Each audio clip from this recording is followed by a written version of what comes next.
Hello and welcome. This is QTV News. I am Mamadou Gajaga. We are coming to you live from our studios on Caraba Avenue. Thank you very much for joining us tonight. First, a main look at our main news headlines. Preliminary findings by the Gambia Police Force reveals that more than 50,000 bottles of the contaminated baby syrups were imported into the Gambia by Atlantic Pharmaceuticals Company. At the end of a long trial which had captivated many, Judge Momodu S.M. Jallo acquitted and discharged Bob Cater, who has been scientifically proven not to be the father of the late baby Mohammed. At the 2022 World Bank meeting in Washington, D.C., C.D. Cater, the Gambia's finance minister, said the spike in the prices of energy as well as food had led to an untold challenge for the Gambia. In international news, Equatorial Guinea, the country which is currently home to Gambia's ex-president Yahya Jammeh, today celebrates 54 years of independence from Spain. And in sports news, Manjum FC are champions of the Q Group sponsored football tournament in Basse District after defeating Gambana FC in the final. Those were the main news headlines, and now the news in detail.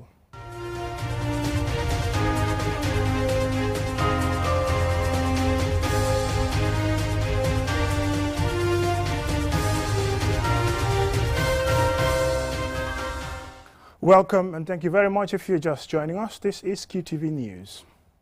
In its investigation into the acute kidney injuries leading to the deaths of 66 children, the Gambia Police Force has issued preliminary findings on Tuesday revealing that more than 50,000 bottles of the contaminated baby syrups were imported into the Gambia by Atlantic Pharmaceuticals Company. More in this report by Mamadou Lamin Choi. More details about the contaminated syrup from India linked to the possible cause of death of 69 children have emerged. The police launched investigation last week to probe the death of dozens of children following a WHO alert on the contaminated syrups. Through its Crime Management Coordination Unit, the police have established that Atlantic Pharmaceuticals Company was granted permission to import medicines and medical-related products in the Gambia. The Medicines Control Agency is mandated to test and approve medicinal products imported into the country. The World Health Organization issued an alert last week confirming unacceptable amounts of contaminants in 4 India-produced baby syrups, namely Lake of Baby Cough, Maghrib, Cold Syrup, Promethazine Syrup, and Cofexmalin Baby Cough Syrup.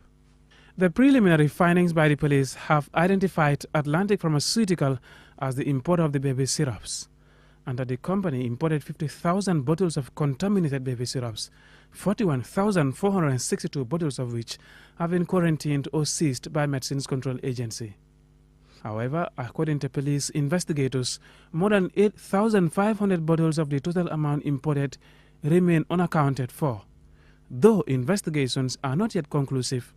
According to the WHO, the syrups, which they say are substandard medical products, could be linked to acute kidney damage, leading to the death of 69 children in the Gambia. The police investigation team confirms that there are pending issues to be clarified which require, quote-unquote, evidential material and justifications for proof. However, although the police update did not mention them, the manufacturer of the baby syrups, India-based company Media Pharmaceutical Limited, in a press release said it has valid drug approvals of the baby syrups and that it was not meant for India but export only. Despite its claim of having been, quote-unquote, diligently following health protocols, BBC Reality Check has obtained official records about the company, which indicates the following: that the Made in Pharmaceuticals was blacklisted in Bihar in 2011 for selling a syrup failing to meet local standards, that it was subject to legal proceedings by India's drug regulator in 2018 for violations of quality control. In 2020, the company was also found to have failed a quality control test in Jammu and Kashmir state and similarly failed quality control tests 4 times in Kerala in 2022.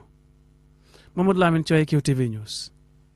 Well, our apologies there. The number of children who died as a result of this acute kidney injury has risen. It's 69, not 66, as we earlier on mentioned. At the end of a long trial which had captivated many, reached its climax at the court as it delivers its verdict.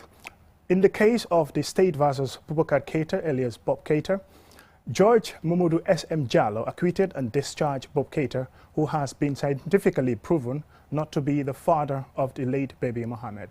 Ajibintu Drame has the details.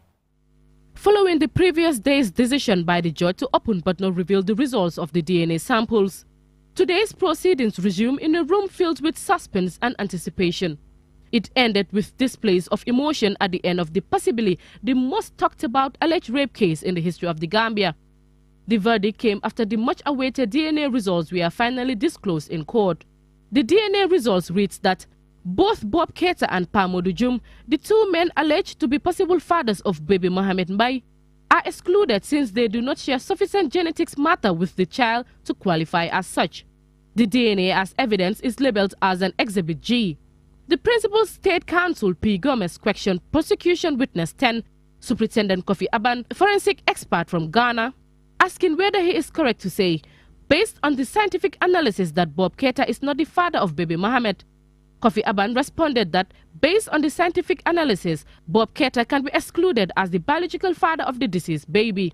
P. Gomez, the Principal State Counsel, requested that the state versus Bob Keita be discontinued and that the court grant the application and discharge the accused.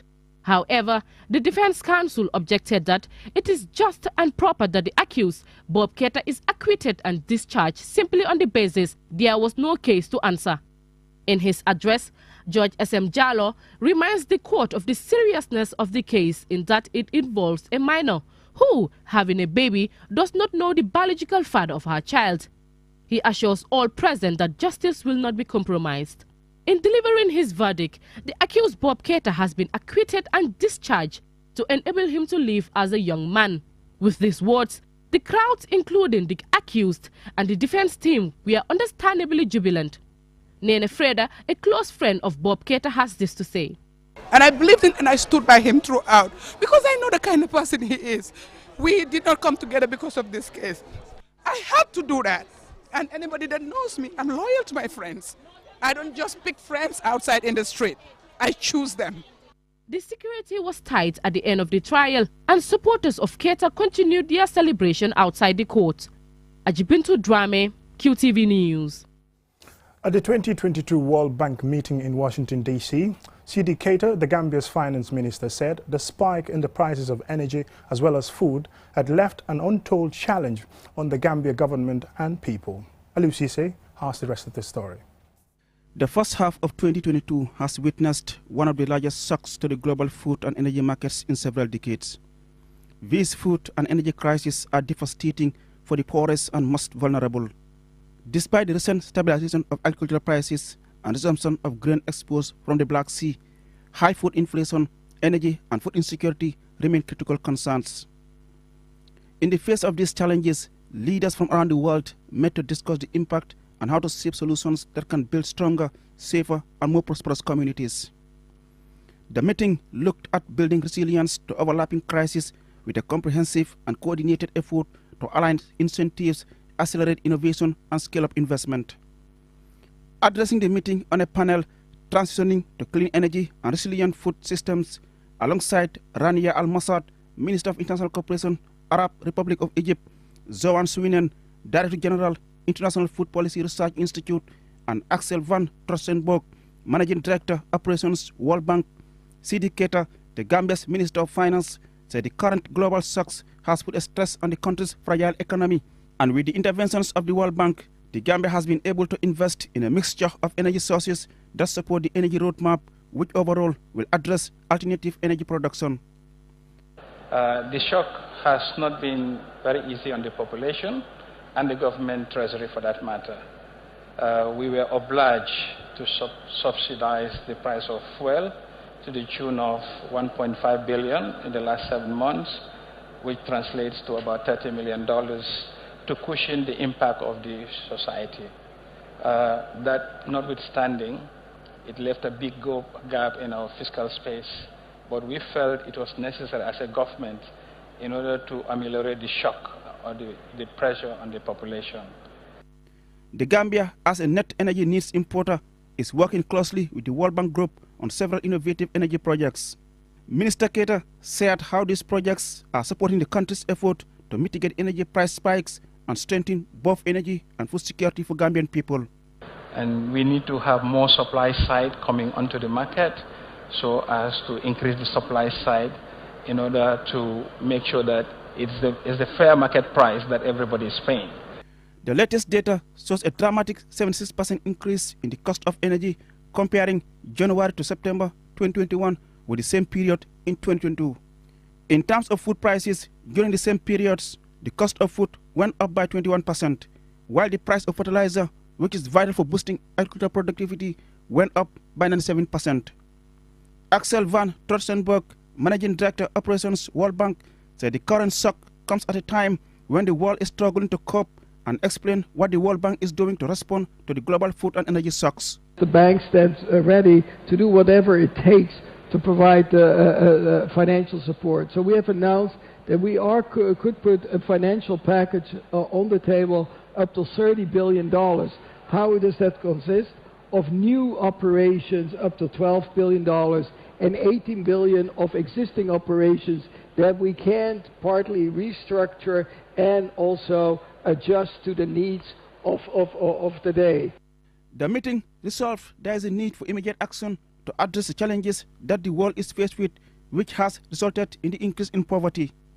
This will require new innovative finance from both the private and public sector. Reporting for QTV News, I am Aliou Cisse. Time to take a commercial break, and when we return, we still have some more local, international and sports news. Do stay tuned.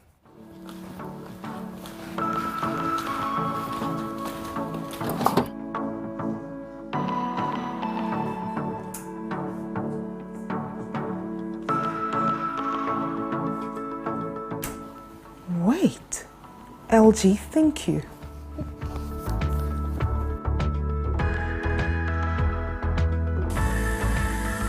Yup, thanks to LG ThinQ, I can operate and get cycle updates from my AIDD front-load washing machine without even stepping foot in the laundry room. I can be busy with rehearsals on a conference call and still do my laundry, or watching series glued to my couch and too lazy to get up.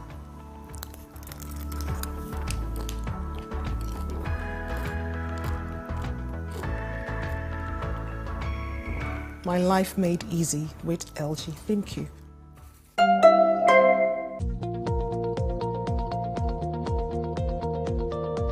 To make sure your company's products and services reach your potential customers, it is essential that you choose the right channel for your marketing purposes. QTV has the widest reach locally and beyond, and we can give your business the visibility it needs. Call QTV Marketing on +220 324 4444 or email us at marketing@qtv.gm and take your business to the world.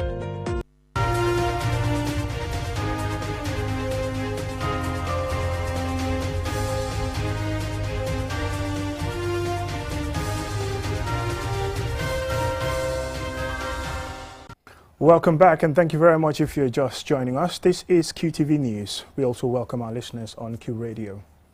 Following debates on social media about freedom of speech in the Gambia, and we engaged lawyer Fatou Jao on what the Constitution says on the subject and the limitations attached. This story by Jennifer Sonko is narrated by Umi Awaba. Freedom of speech and freedom of expression is a principle that supports the freedom of an individual or a community to articulate their opinions and ideas without retaliation or legal sanctions. It also protects one's right to hold opinions and express them freely without interference. This includes the right to express your views aloud, published articles, books or leaflets, television or radio broadcasting, works of art, on the internet and on social media. However, it appears many have differing views as to what these freedoms mean. Some have even proffered different interpretation as to the meaning of freedom of expression. Fatou M. Jao, a lawyer and a member of the Gambian Civil Society, explains freedom of speech as enshrined in the Constitution. actually a fundamental right that is guaranteed by the 1997 Constitution. Specifically, it's under Section 25, subsection 1. It talks about that every person shall have the right to freedom of speech, association, conscience, and religion. Many argue that there should be no limitations to the freedom of expression, as any limitations could limit the practice. However, the Gambian's constitution clearly states instances where one can go beyond his or her limit. In exercising their right to freedom of expression, lawyer Fatou Jawo outlines the limitations. It is limited when the law says it's limited in the areas of, let's say, the sovereignty of the Gambia, the integrity of the country, in defense of the sovereignty and integrity of the Gambia, and also if the speech doesn't touch on issues of immorality, or it has to be limited when it comes to morality, and also public order, and also national security. But when it comes to issues that would affect our public morality, public order, the national security, or the sovereignty of the Gambia, you're not, that is a limitation to freedom of speech. With that being said, there are ways in which an authority may be allowed to restrict your freedom of expression. When somebody says anything, so the police would actually look at it and assess it. So where they feel like probably this touch on an issue that might be illegal, or it is in excess of the right to freedom of speech, they might call you for questioning, or they might establish and see whether there is any offense that you have committed, and then or not. But at the end of the day, what we need to understand is that some of these rights are not absolute, and if you say anything makes you, you should be able to take responsibility of what you utter. Lawyer Fatou Jawo believes President Barrow's government has given enough room for Gambians to exercise their right to freedom of expression. She added that the independence of the judiciary can also be relied upon by Gambians if their rights are under attack or affected. Reporting for QTV News, I am Umi Awaba. The end of that report takes us to international news.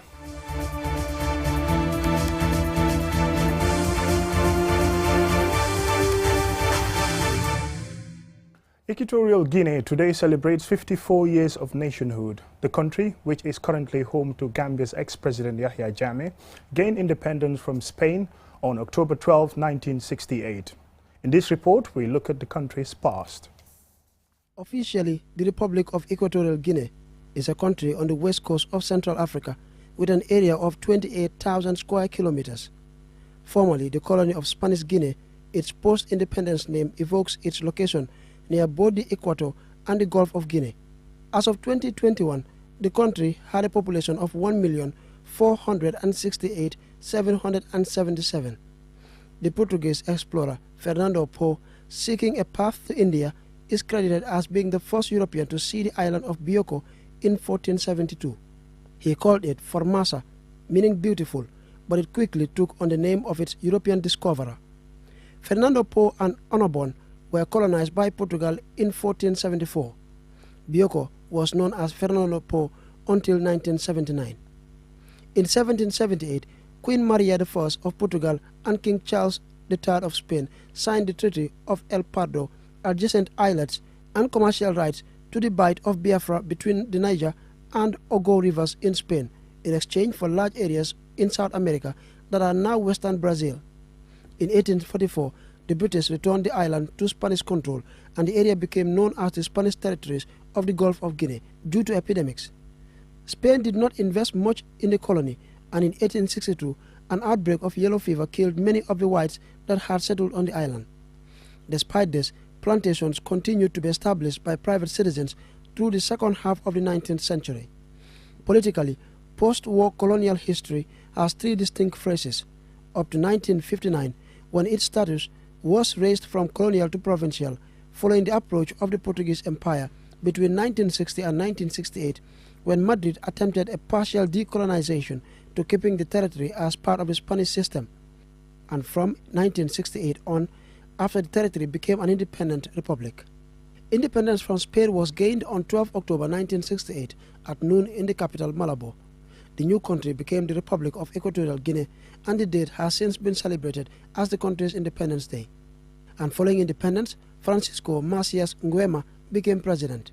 However, he would be overthrown in a bloody coup on 3rd August 1979 by his nephew and current president Teodoro Obiang. The 80-year-old has been in power since 1979 and recently announced his intention to run for another term in office. He is currently one of the longest-serving heads of state, and despite his country's riches in natural resources, he has been accused of leading one of the most repressive regimes in the world. Ranked by Forbes magazine as one of the world's wealthiest heads of state, Obiang's net worth is said to be $600 million. However, despite his wealth and his country's riches, poverty remains a major issue in his country. His son, Theodorin Obiang, who is also the country's vice president, has been accused of embezzlement in France and Geneva and even had his assets confiscated and sold by the French government. Equatorial Guinea is currently home to former Gambian President Yaya Jammeh, who was exiled following his shock election defeat in December 2016. Though relatively quiet since his election defeat, videos of Jammeh dancing at a state event along with President Obiang sparked outrage online, especially from human rights activists and victims of human rights violations of his 22 years rule. Answane Sonyasi for KTV News. Answane Sonyasi there on Guinea Equatorial, and we say happy independence to them. That takes us to sports news.